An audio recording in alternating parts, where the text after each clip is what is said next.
Hello everyone, welcome to new lesson of SAP MM course. आज की class में हम पढ़ने वाले हैं स्टैंडर्ड एंड मूविंग प्राइस। अब ये होता क्या है वो हम पूरा डिस्कस करते हैं। तो फर्स्ट हम देखते हैं मूविंग प्राइस। मूविंग प्राइस क्या होता है? Price determining on the basis of averaging the total value of the stock by distributing the cost over stock. Moving average price adjustable और flexible. Moving average price calculate automatic. अब moving price क्या हुआ? Moving price क्या होता है? ये क्या होता है? एवरेज निकालता है टोटल वैल्यू ऑफ स्टॉक का, कि आपकी टोटल क्वांटिटी कितनी है और टोटल स्टॉक कितना है अवेलेबल। उसके अकॉर्डिंग आपका मूविंग एवरेज निकल के आएगा। जब भी हम कोई स्टॉक क्रिएट करते हैं, आपने ध्यान दिया हो तो, पहले मैं एसएपी में आ जाता हूँ फिर आपको दिखाते हैं। MM03 में हम डिस्प्ले करते हैं कोई भी स्टॉक। सो कोई ये हमारा स्टॉक है, एंटर करते हैं। यहाँ से इसको डिलीट सेलेक्ट करके अकाउंटिंग टैब को हम चेक करते हैं। हमारा प्लांट है PL01, इसको ओके करेंगे। अब देखिए, जब भी हम कोई स्टॉक क्रिएट करते हैं, यहाँ पर क्या आ रहा है? Price control. प्राइस कंट्रोल में यहाँ पर दो ऑप्शन आते हैं, एक आता है V और एक आता है S। अगर आपने ध्यान दिया हो, देखिए S स्टैंडर्ड प्राइस होता है, V होता है मूविंग प्राइस। अब तो पहले हम पढ़ रहे हैं V मीन्स मूविंग प्राइस। तो मूविंग एवरेज प्राइस क्या करता है कि कितना आपका टोटल वैल्यू स्टॉक है और कितनी टोटल क्वांटिटी है। ठीक है, टोटल स्टॉक हो गया और उसकी वैल्यू कितनी है। टोटल वैल्यू को स्टॉक से डिवाइड करके जो आता है वो क्या होता है? हमारा मूविंग प्राइस। देखिए, हमारा जो स्टॉक वैल्यू कितनी है? 6000 है। टोटल स्टॉक क्वांटिटी कितनी है? 3। तो 6000 डिवाइडेड बाय 3 कितना हुआ? 2000। That means moving price is 2000।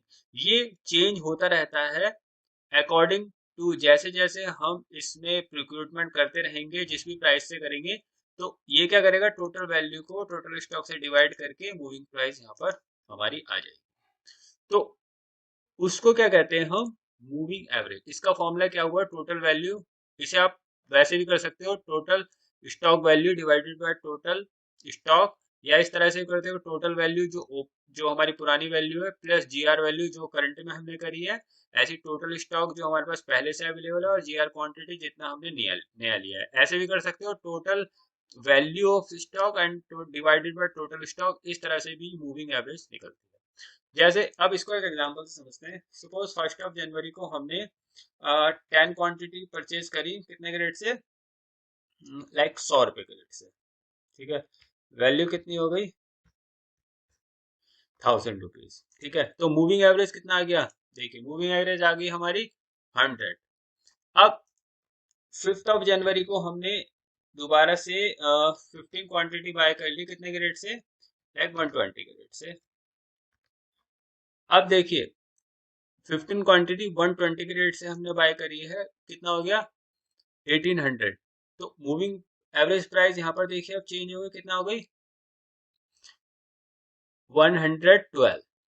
अब ये कैसे हुई? जो हमारे पास क्वांटिटी है, टोटल क्वांटिटी कितनी है? 25 और टोटल वैल्यू इतनी है। तो ये हमने डिवाइड क्या किया है? Total value divided by total quantity. ये क्या होगी? Moving price. अब हम आगे देखते हैं। सपोज 10 को हमने 10 क्वांटिटी और बाय कर ली, कितने के रेट से? सपोज 90 के रेट से। तो यहाँ पर हमारा अब कितना हो गया? ये 35 एंड टोटल क्वांटिटी हमारी कितनी हो गई? 35 और रेट कितना हो गया हमारा वैल्यू स्टॉक का? 3700। तो मूविंग प्राइस कितना हो गया? 105.714 एंड शो। तो इस तरह से हमारा मूविंग एवरेज निकलता है। तो आपको मूविंग एवरेज समझ में आ गया होगा कि total value of stock divided by total quantity. ठीक है, तो ये क्या होता है? हमारा मूविंग एवरेज। तो अब इसे मैं एसएपी में भी हम एक बार पूरा करके देखते हैं, इसको किस तरह से हम करेंगे।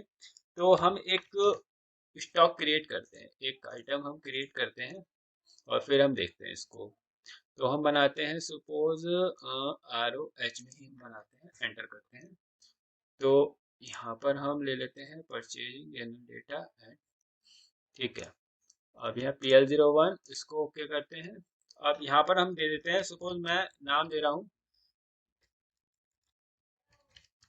स्टॉक, ब्रैकेट में हम दे देते हैं मूविंग एवरेज। ओके, इससे हमें पता चल जाएगा ये स्टॉक मूविंग एवरेज के लिए। ओके, बाकी चीजें हम अभी ये चीजें हमें आती ही हैं।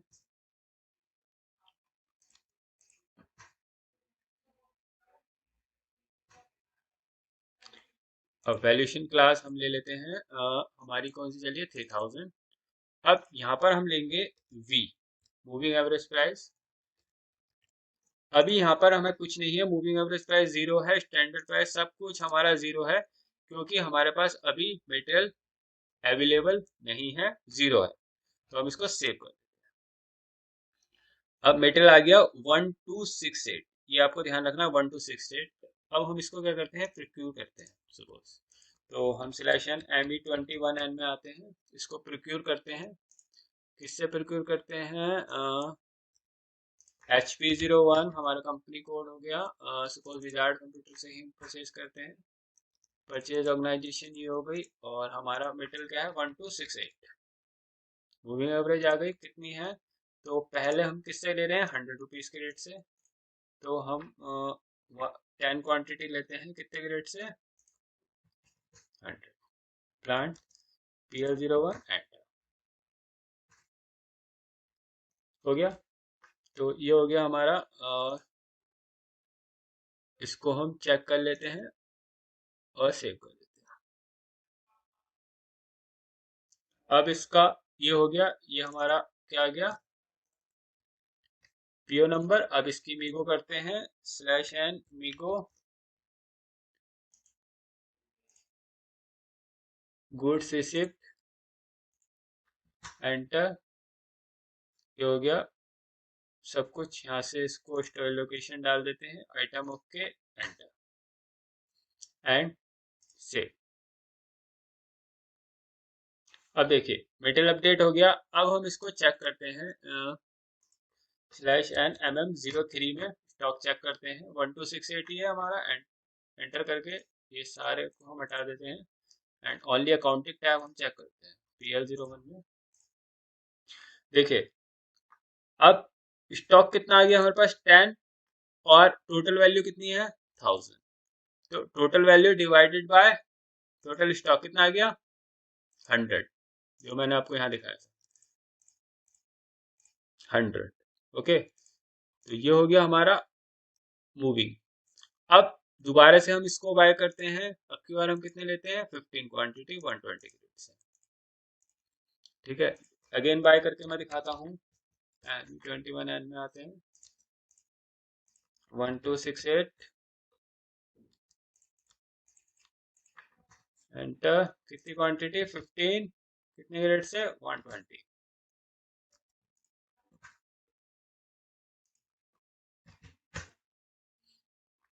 इसको सेव कर देते हैं। ओके, ये आ गया हमारा ऑर्डर नंबर। इसको कॉपी करते हैं, अगेन मीगो करते हैं, /n MeeGo enter. Item okay है स्टोरेज लोकेशन में, एंड पोस्ट हो गया।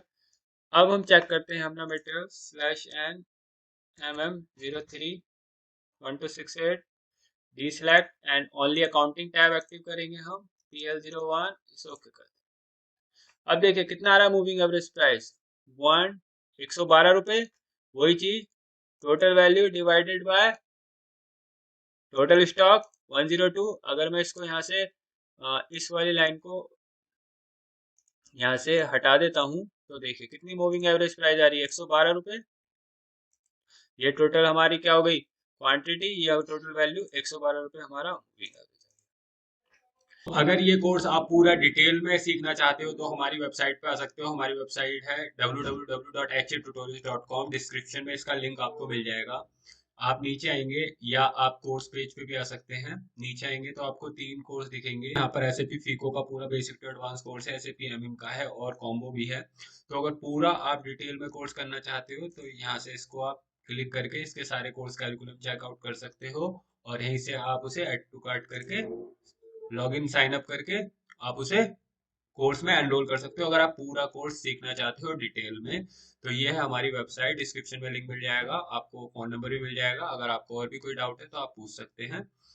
तो अब आते हैं अपने, आगे बढ़ते हैं। आइए स्टार्ट करते हैं स्टैंडर्ड प्राइस। तो स्टैंडर्ड प्राइस क्या है? Price determining on the price set by organisation based on historical assumed value which will be considered as a standard price for that material. Standard price is fixed, price difference is posed to other GL account. तो standard price क्या होता है? Standard price जो company set कर देती है अपने according, कि कंपनी ने सेट कर दिया कि इस वैल्यू पे का ये स्टॉक है, ठीक है। अब उसमें कोई भी चेंज होगा, जैसे सपोज 10 रुपए का प्रोडक्ट है, अब उसमें कोई भी चेंज होगा, लाइक हमने उसे 12 का प्रोक्यूर किया या 9 रुपए का प्रोक्यूर किया, तो जो भी उसका डिफरेंस होगा वो प्राइस डिफरेंस अकाउंट में पोस्ट होगा। बट जब हम, आपने देखा होगा मूविंग एवरेज में कर रहे थे, तो मूविंग एवरेज में ऐसा कुछ नहीं था। मूविंग एवरेज में सीधा था कि टोटल वैल्यू का स्टॉक को टोटल क्वांटिटी से हम डिवाइड कर देते थे, तो हमारा मूविंग एवरेज निकल जाता था। बट स्टैंडर्ड प्राइस में क्या होता है? स्टैंडर्ड प्राइस फिक्स हो जाता है कि जो भी इसमें अब चेंजिंग होगी वो हमारा अदर जीएल, जो हमारा प्राइस डिफरेंस का जीएल होगा, वो उसमें पोस्ट होगा। तो मैंने इसके लिए एक एग्जांपल दिया समझाने के लिए, कि हमने सपोज हमारे पास 100 क्वांटिटी अवेलेबल है, 10 रुपए का हमारा स्टैंडर्ड प्राइस हमने सेट कर दिया, ठीक है। तो कितने का हो गया? 1000 रुपीज का हो गया। अब हमने सपोज 200 क्वांटिटी और बाय कर ली, कितने के रेट से? सपोज 15 के रेट से। तो कितना हो गया? ये डिवाइड मल्टीप्लाई बाय दिस, कितना हो गया? 3000। बट हमारा जो स्टैंडर्ड प्राइस है वो कितना है? 10। ओके, तो 300 क्वांटिटी जो है, टोटल हमारी क्वांटिटी हमारे पास कितनी हो गई? 300। लेकिन हमारा जो स्टैंडर्ड प्राइस रहेगा वो 10 ही रहेगा, क्योंकि स्टैंडर्ड प्राइस फिक्स होता है। और जो वैल्यू ऑफ स्टॉक है, अगर हम यहाँ से देखें, हमारे पास जो स्टॉक होना चाहिए वो कितना हो जाए? 3000 मल्टीप्लाई बाय 10, 3000 का। बट यहाँ पर कितना हो रहा है? ये 4000। तो ये जो यहाँ के जो 200 रुपए, अगर मैं इसको 200 को 10 से करता तो कितना था? 2000, मतलब इसमें 1000 रुपीज एक्स्ट्रा है। तो हमने 1000 रुपीज का जो है डेबिट में आ जाएगा हमारा प्राइस डिफरेंस। ओके, अब अगर मैं एक एंट्री और कर देता हूँ, सपोज 100 हमने और खरीदे, कितने के रेट से? सपोज 8 रुपीज के। तो यहाँ पर कितना आ गया? 800। अब 800, 400 क्वांटिटी है, 10 के रेट से स्टैंडर्ड प्राइस फिक्स रहता है, यहाँ पर कितना होना चाहिए? 4000। बट अगर मैं इनका टोटल करता हूँ तो कितना होता है? 4800। मतलब कि इसमें क्या है कि अगर मैं इसको स्टैंडर्ड प्राइस 10 रुपए से लेता तो कितने का आता है? ये 1000 रुपए का आया, कितना? 800 का। तो ये जो 200 रुपए हमारा क्रेडिट कहाँ जाएगा? Price difference. तो प्राइस डिफरेंस अकाउंट का एक जीएल हमारे को ओपन करना पड़ेगा, और वहां पर ये सारा जो अमाउंट है वो अलग से पोस्ट होगा, क्योंकि स्टैंडर्ड प्राइस हमारा क्या होता है? फिक्स हो जाता है। तो ये कंसेप्ट आपको समझ में आया होगा। अब इसको हम देखते हैं सैप में, एसएपी में देखते हैं। तो एसएपी में आते हैं। तो एसएपी में आके पहले हम एक स्टॉक आइटम और क्रिएट कर लेते हैं स्टैंडर्ड प्राइस पे। ओके, तो स्टैंडर्ड प्राइस पे PL01 पे यहाँ पर क्लिक करते हैं। यहाँ पर हम लिख देते हैं स्टॉक, यहाँ पर आ जाते हैं स्टैंडर्ड प्राइस।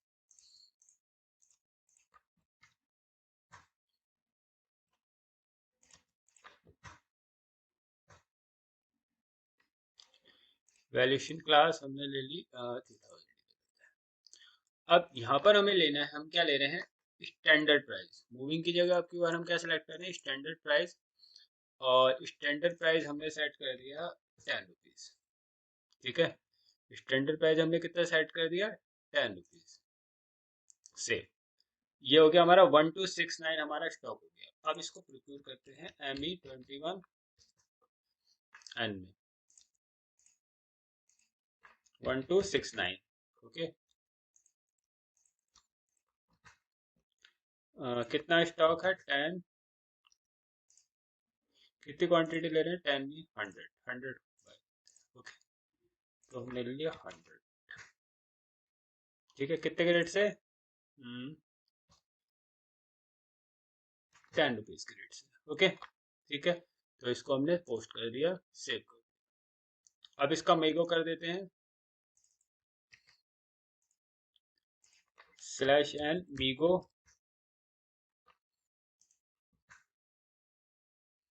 Storage location. ये चीज आपको पता ही है इसलिए मैं थोड़ा फास्ट कर रहा हूँ, एंड सेव। अब इस जीआर को डिस्प्ले करते हैं हम, डिस्प्ले एग्जीक्यूट एफआई डॉक्यूमेंट। देखिए यहाँ पर नॉर्मल आया है, inventory account debit to GR clearing account. ठीक है, अब अपना स्टॉक चेक कर लेते हैं, क्योंकि हमने वहाँ 10 रुपये ही सेट किया था, तो MM03 में एंटर करते हैं, इसको डीसिलेक्ट और अकाउंटिंग टैब में आके इसको ओके करते हैं, PL01। देखिए कितना है, स्टैंडर्ड प्राइस हमारा 10 रुपीज, 100 रुपीज के रेट से 1000 रुपीज का हमारे पास स्टॉक है। अब ME21N में इसको एक बार और प्रोक्यूर करते हैं, 1269। कितनी क्वांटिटी हम खरीदते हैं, 200। कितने के रेट से, सपोज 15। ओके,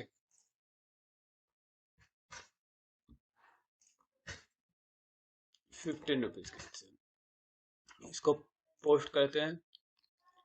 अब हमें मीगो करना है। मीगो करने से पहले हमें एक सेटिंग करनी पड़ेगी OBYC में। यहाँ पर आप नीचे आएंगे, प्राइस डिफरेंस, ये मैंने आपको पहले ही बताया था, कॉस्ट प्राइस डिफरेंस, PRD में आएंगे, यहाँ पर आएंगे, क्लिक करेंगे। यहाँ पर आप अपने GL को असाइन कर देंगे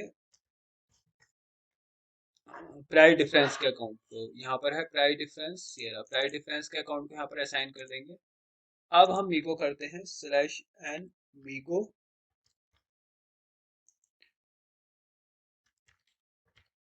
मीगो पे आएंगे। अब हम यहाँ पर मीगो करते हैं, गुड्स रिसिप्ट एंटर करेंगे, storage location and okay enter. अब यहाँ पर हम चेक करते हैं, इसको चेक करने के बाद अब इसको हम यहाँ पर क्या करेंगे, पोस्ट।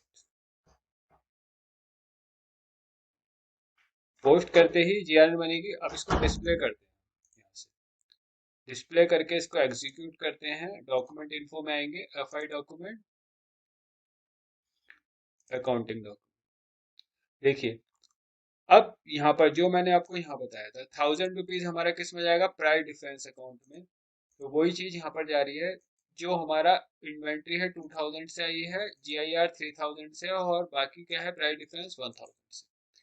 तो स्टैंडर्ड प्राइस क्या होता है, हमारा फिक्स होता है कि इसमें